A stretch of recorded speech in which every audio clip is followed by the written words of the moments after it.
안녕하세요. 일신사입니다. 저희 채널에는 신박한 사연들이 많이 있으니 많은 분들의 구독 부탁드립니다. 이번 사연은 아이가 고열이 나서 병원에 가야 하는데 전날 회식을 한 신랑이 늦잠 자는 것을 깨우지 못하겠다며 오늘 병원에 못 가겠다고 한 시어머니와 연을 끊어버린 당찬 며느리의 사연인데요. 함께 보시겠습니다. 안녕하세요. 저는 38살 결혼 7년차 직장맘입니다. 저는 대기업에 다니고 있고 신랑은 작은 회사의 영업직에 있습니다. 시집살이를 심하게 겪으신 분들의 글들을 읽고 몇 년 전 제가 겪었던 일을 여기에 써보려고요. 신랑과 저는 친구의 소개로 만나서 사랑을 키워오다가 결혼을 했습니다. 신랑과 저는 처음 만났을 때부터 마음이 잘 맞아서 참 좋았습니다. 그리고 제가 술을 좋아하는데 신랑도 술을 좋아해서 그 점도 참 좋았고요. 저는 이남이녀 중 막내로 자랐고 신랑은 외동입니다. 외아들이라고 하기에는 이기적인 면도 별로 보이지 않고 배려심도 크고 해서 정말 좋아 보였습니다. 그리고 신랑을 만났을 당시 둘 다 홍기가 찬 나이이기도 하고 해서 결혼을 결심하게 되었어요. 처음 뵈었을 때 시어머니와 시아버님은 두 분 다 소소한 분이셨습니다. 시어머니는 약간 공주 스타일이시기는 했지만 저에게 별다른 터치는 하지 않으시는 분이시고 시아버님은 저만 보시면 예뻐서 죽겠다는 분이셨어요. 제가 참 복받은 거라고 생각했죠. 저희 집에서도 신랑을 마음에 들어 해서 결혼을 하게 되었습니다. 저희 신혼집은 시댁과 친정 모두 20분 거리에 가까운 집이었습니다. 결혼 준비를 하면서 많이들 싸우기도 하고 결혼 비용 문제로 다투는 경우도 많다는데 저희는 그런 부분에 있어서는 무난하게 결혼을 준비하고 결혼을 했습니다. 결혼을 하고 저는 곧바로 임신을 해서 아들을 낳고 얼마 전에 딸을 낳아 현재는 육아휴직 중입니다. 첫째를 낳았을 때 시부모님은 정말 좋아하셨습니다.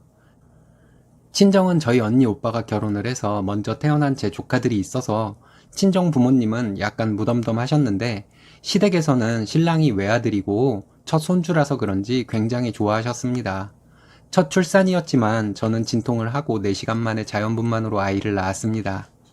제가 아이를 낳고 시부모님이 병원으로 오셨는데 시아버님은 병원 신생아실에 아이를 보러 가는 것보다 먼저 입원실에 있는 저를 보러 오셨어요. 오셔서 저에게 우리 딸 아팠지? 무서웠지? 힘들었지? 하시며 눈물을 글썽이시며 자상한 모습을 저에게 보여주셨습니다. 그런 시아버지의 자상함에 정말 큰 감동을 받았더랬습니다. 반면에 시어머니는 제 입원실에는 안 오셨어요. 신생아실에서 아기만 한참 보시고 병실에 오셨던 시아버지를 기다렸다가 그 길로 돌아가셨습니다. 지나고 보니 서운하더라고요. 산부인과에서 퇴원을 하고 조리원에 갔다가 퇴원을 했습니다. 아이를 낳기 전부터 제가 아이를 낳고 나면 산후조리원에서 퇴원을 하고 한 달간 친정엄마가 산후조리를 해주고 그 이후에는 시어머니께서 육아를 도와주신다고 했었어요. 조리원에서 퇴원을 하고 친정엄마가 산후조리를 해준다고 매일 저희 집에 왔었어요. 엄마는 직장을 다니고 있었는데 휴직을 하고 와주었습니다. 엄마는 와서 아이도 봐주고 살림도 해주고 했습니다. 그렇게 한 달이 지나고 시어머니가 와서 육아와 살림을 도와주셨어요. 저는 시어머니께 안 오셔도 된다고 말씀드렸지만 손자가 너무 보고 싶으시다며 계속 오셨습니다. 신랑은 영업직에 있어서 술자리가 많았습니다. 임신 전에는 저도 술을 좋아해서 신랑과 집에서도 술도 자주 먹고 했었는데요. 제가 임신을 하고 출산을 하고 모유 수유를 해야 해서 그동안 술을 하나도 먹지 못했습니다. 그렇게 제가 술을 먹지 못하는 동안 신랑은 회사 일로 꼭 필요한 자리가 아니면 술자리에 나가지 않았습니다. 그래도 영업직이라서 그런지 일주일에 2~3번은 술자리를 갔다가 집에 늦게 들어왔습니다. 아이가 태어나고 100일 정도 되었을 때 어느 날 신랑은 금요일에 늦게까지 술을 먹고 시댁으로 가서 잤습니다. 술자리에서 취하거나 너무 늦게 되면 시댁에 가서 자라고 제가 얘기를 했었거든요. 그런데 그 다음날 토요일 아침에 일어나 보니 아이가 계속 보채고 울길래 안아봤는데 몸이 뜨겁더라고요. 체온계로 열을 재어보니 열이 38도가 넘었어요. 토요일과 일요일은 시어머니도 친정엄마도 오시지 않아 혼자 당황을 해서 신랑에게 전화를 했는데 전날 술을 먹고 늦게 자서 그런지 전화를 받지 않았습니다. 바로 시어머니께 전화를 했죠. 전화를 해서 신랑을 깨워달라고 했습니다. 신랑이 곤히 자고 있어서 깨우기가 그렇다고 하시면서 무슨 일이냐고 하시더라고요. 그래서 아이가 열이 38도가 넘어 지금 당장 응급실을 가야 할 것 같다고 얘기했습니다. 그랬더니 알았다고 하시더라고요. 신랑이 시댁에서 일어나서 곧바로 오더라도 20분 정도 걸리겠지만 저는 신랑이 오면 바로 가려고 정신없이 아이 병원 갈 준비를 하고 아파트 입구로 나갔습니다. 아파트 입구에서 신랑이 차를 기다리고 있는데 시어머니와 통화한 지 30분이 지났는데도 신랑 차가 오질 않더라고요. 시어머니에게 다시 전화를 했습니다. 신랑 출발했냐고 물어봤어요. 그랬더니 시어머니 하시는 말씀이 땡땡이가 지금 곤히 잠들어 있어서 오늘 병원에 못 갈 것 같다. 이렇게 말씀하시더라고요. 저를 욕하셔도 좋습니다. 시어머니 이 말에 제가 평소에 욕이나 비속어를 싫어하는 사람인데도 시어머니를 향해 개, 쌍, 년 이런 욕들이 튀어나오려고 하더라고요. 정말 내 옆에 있었으면 시어머니 머리카락이라도 잡고 싶은 심정이었습니다. 병원에 못 갈 것 같다니요. 태어난 지 얼마 되지도 않은 손자가 열이 올라 얼른 응급실에 가야 하는데 병원에 가건 말건 숙취로 자고 있는 자기 아들을 가여워서 못 깨우겠다는 시어머니의 태도에 정말 머리카락이 쭈뼛 서도록 화가 났습니다. 그래도 어쨌든 얼른 병원에 가야 하니 택시를 타고 병원으로 갔습니다. 가면서 친정엄마에게 전화를 해서 저희 부모님이 응급실로 와주셨어요.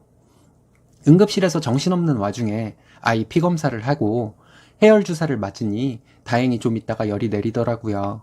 첫 아이라 정말 긴장도 많이 하고 많이 놀랐는데 그냥 열감기이니 너무 걱정 말라는 의사의 말에 정말 다행이라는 생각이 들며 눈물이 났습니다. 아이가 열이 내리고 정상 체온이 되고 해서 처방전을 받아서 응급실에서 나와 집으로 돌아왔습니다. 친정 부모님과 집에 돌아온 시간이 오후 늦은 시간이었는데 그때가 되어서야 신랑에게 자다 깬 목소리로 전화가 오더라고요. 이제 집에 온다고요. 그리고 좀 있다 집으로 신랑이 왔습니다. 오더니 친정 부모님이 와 계신 걸 보고 무슨 일이시냐며 놀라더라고요. 그래서 어머니가 아무 얘기 안 했냐고 물었습니다. 그랬더니 아무 얘기도 못 들었다고 하더라고요. 그래서 오늘 아침부터 있었던 일을 신랑에게 얘기를 했습니다. 그랬더니 신랑은 그랬냐고 하면서 미안하다고 하더니 시어머니에게 전화를 해서 왜 안 깨웠냐고 화를 내더라고요. 신랑 혼자 방에 들어가서 시어머니에게 전화로 화를 내고는 나와서 친정부모님께 계속 죄송하다고 말씀드리고는 아이를 계속 안고 있더라고요. 신랑이 방에 들어가서 소리를 지르며 시어머니에게 전화로 화를 내는 것에 제가 신랑에게 화가 난 것은 조금 풀렸습니다. 하지만 시어머니의 행동은 절대로 용서할 수 없다는 생각이 들었어요. 그래서 저녁에 친정부모님이 댁으로 돌아가시고 신랑에게 앞으로 시어머니 아이 자주 뵈러 안 오셔도 되니 집에 오시지 말라고 했습니다. 아이 볼 생각도 말라고 전하라고 했습니다. 신랑이 뭘 그렇게까지 하냐고 하더라고요. 내가 너무하다고 생각하느냐고 신랑에게 물어봤어요. 제 표정과 말투에서 흐르는 분위기를 신랑이 느꼈는지 알았다고 하더라고요. 그렇게 그날은 넘어갔어요. 그 다음날 오전에 시아버님이 전화를 하셨더라고요. 다짜고짜 어제 있었던 일을 가지고 시어머니를 집에 오지 말라고 하는 건 너무한 거 아니냐고 하시더라고요. 출산했을 때 아이보다도 나를 먼저 보러 오셔서 수고했다고 하셨던 시아버님의 자상함이 진심이 아니었구나 하는 생각이 들었습니다. 그래서 너무한 거 아니라고 했습니다. 아이가 고열이 나서 어떻게 될지 모르는 상황인데 술 먹고 늦잠 자는 아들이 짠해서 깨우지 못하는 시어머니에게는 우리 아이를 보여줄 수 없다고 했습니다. 제가 이렇게 세게 나갈지를 모르셨는지 시아버님은 말을 더듬으시더라고요. 그래서 제가 또 말씀드렸습니다. 아버님도 오늘 저에게 전화해서 시어머니를 오지 말라고 한 저에게 너무한다고 하실 것이 아니라 시어머니를 대신해서 사과를 했어야 했다고 말씀드렸습니다. 그랬더니 저에게 대단한 며느리라며 시부모를 가르치려든 한다고 하더라고요. 어른으로서 그런 식으로 비꼬듯이 말하는 거 나쁜 습관이라고 말씀드렸습니다. 저희 부부 이혼시키고 싶으시지 않으시면 시어머님과 저희 집에 오시지도 마시고 연락도 하지 말라고 말씀드렸습니다. 그랬더니 알겠다고 하시며 그때서야 미안하다고 하시더라고요. 그리고는 마음이 풀리면 연락해달라고 하셨습니다. 그래서 그럴 일 없을 것 같으니 기대하지 마시라고 말씀드리고 전화를 확 끊어버렸습니다. 시어머니에게 이렇게 얘기했어야 했는데 시아버님에게 대신 얘기를 했더니 화가 하나도 안 풀리더라고요. 남편에게도 다시 한번 얘기했습니다. 내가 너무한 것 같냐고 물어봤습니다. 아니라고 하더라고요. 그래서 못봐가 얘기했습니다.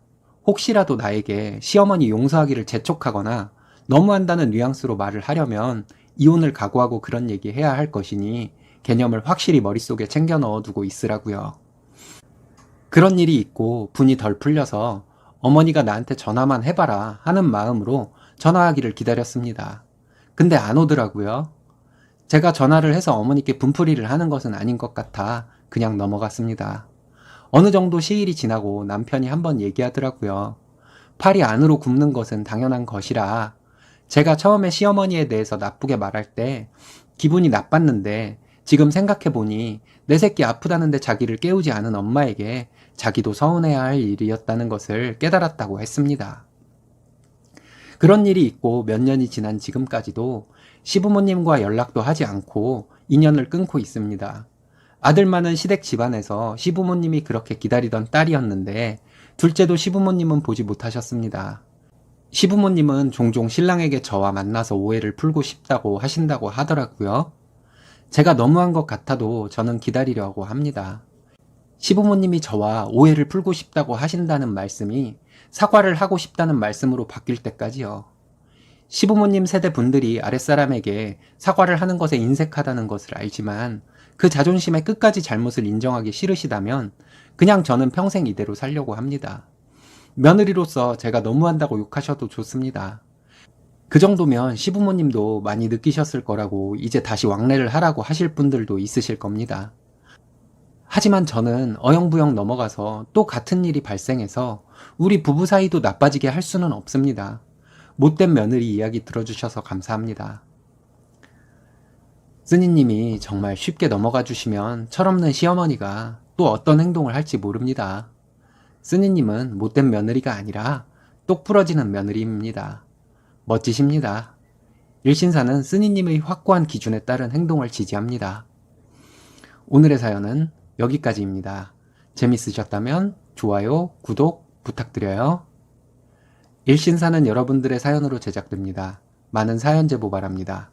여러분들의 사연은 아래 메일 주소로 부탁드려요.